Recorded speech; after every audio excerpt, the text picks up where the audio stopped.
Hayatımızdaki endişeler, hatta en mantıksız, en tuhaf korkularımız bile aslında hiç de rastgele değil. Peki ya size bunların zihninizin size gönderdiği şifreli mesajlar, birer sinyal olduğunu söylesem? Gelin, Sigmund Freud'un metinlerinin derinliklerine inelim ve endişe dediğimiz şeyin ardındaki bu gizemli mekanizmayı birlikte çözelim. Eminim hepimizin vardır değil mi? Hani mantığa bir türlü sığdıramadığımız ama bizi içten içe kemiren o korku. İşte Freud tam da burada devreye giriyor ve diyor ki bu mantıksız görünen korkuların aslında çok derin bir mantığı var. Bu adeta zihnin bizimle oynadığı bir saklambaç oyunu gibi. Bu gizemi çözmek için Freud'un elindeki en önemli anahtar kelimeye geliyoruz. Semptom. Freud için semptom, buzdağının sadece görünen yüzü. Yani sorunun kendisi değil, çok daha derinlerde yatan bir şeyin, bastırılmış bir arzunun ya da bir çatışmanın dışa vurumu. Şifreli bir mesaj adeta. Şimdi bu teoriyi daha iyi anlamak için psikoloji tarihinin en ünlü vakalarından birini bir dedektif gibi inceleyeceğiz. Dosyamızın adı Küçük Hans ve onun gizemli at fobisi. Karşımızdaki gizem tam olarak bu. 5 yaşındaki bir çocuk, Hans, bir anda atlardan korkmaya başlıyor.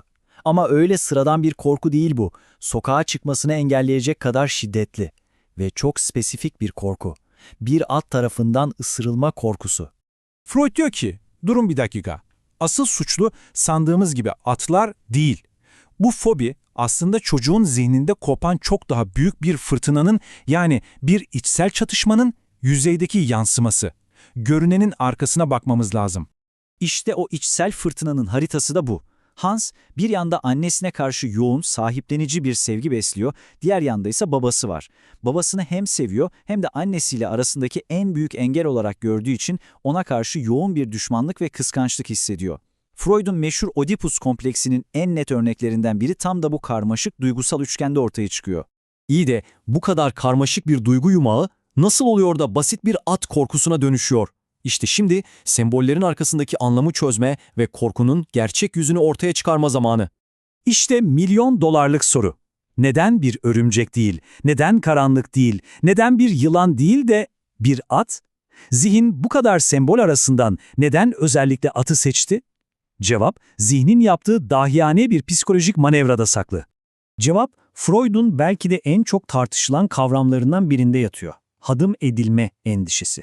Bu kelimenin tam anlamıyla değil, sembolik bir korku aslında. Hans, babasına duyduğu bu öfkeden dolayı kendisinden kat kat güçlü olan babasının ona çok büyük bir ceza vereceğinden, ona zarar vereceğinden ölesiye korkuyor. Ve bu 5 yaşındaki bir çocuğun zihninin tek başına yüzleşemeyeceği kadar büyük, korkunç bir tehdit. İşte zihnin yaptığı o inanılmaz psikolojik hokkabazlığı burada adım adım görüyoruz. Zihin ne yapıyor? O başa çıkılmaz içsel korkuyu, yani babadan gelecek ceza korkusunu alıyor ve onu yönetilebilir dışsal bir korkuya, yani bir ata aktarıyor. Atın ısırması işte o hadım edilme korkusunun sembolik bir ifadesi haline geliyor. Daha iyice değil mi? Yani kulağa ne kadar tuhaf gelse de bu fobi aslında zihnin imkansız bir duygusal problemi çözmek için bulduğu nevrotik ama bir o kadar da akıllıca bir girişim. Hem babayı sevmeye devam etmeyi hem de ondan korkmayı aynı anda mümkün kılan bir çözüm yolu. Şimdi Küçük Hans'ın bu özel hikayesinden biraz uzaklaşıp daha büyük resme bakalım. Zihnimizin yöneticisi olan Yego, kendini korumak için ne gibi savunma sanatları kullanıyor? Zihnimizin CEO'su diyebileceğimiz ego, bu korku transferi operasyonuyla kendine 2 tane çok büyük avantaj sağlıyor. Peki ama ne bunlar? Bu stratejinin 2 dahice faydası var. Birincisi, o katlanılmaz babamı hem seviyorum hem de ondan nefret ediyorum çelişkisini ortadan kaldırıyor. Artık denklem basit, baba sevilen figür, at ise korkulan figür. İkincisi ve belki de en önemlisi, soyut bir endişeyi somut bir hedefe dönüştürüyor. Düşünsenize, her an yanınızda olan babanızdan kaçamazsınız ama bir attan pekala kaçınabilirsiniz. Bu, egoya sahte de olsa müthiş bir kontrol hissi veriyor.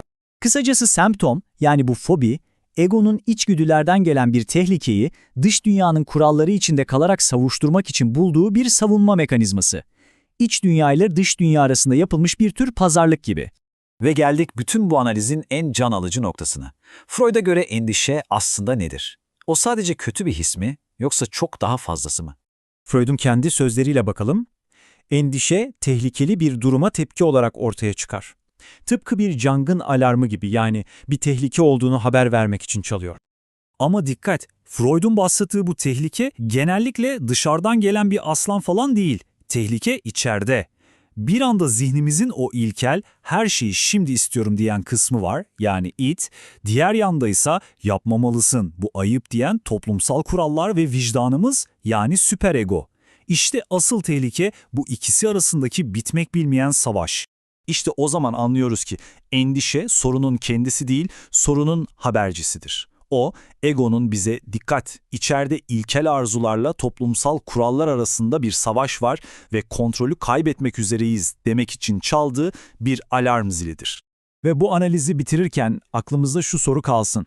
Sizin hayatınızdaki o mantıksız görünen endişeler, fobiler, kaygılar, belki de onlar birer zayıflık değil, zihninizin size çözmeniz için gönderdiği içsel çatışmaların şifreli mesajlarıdır.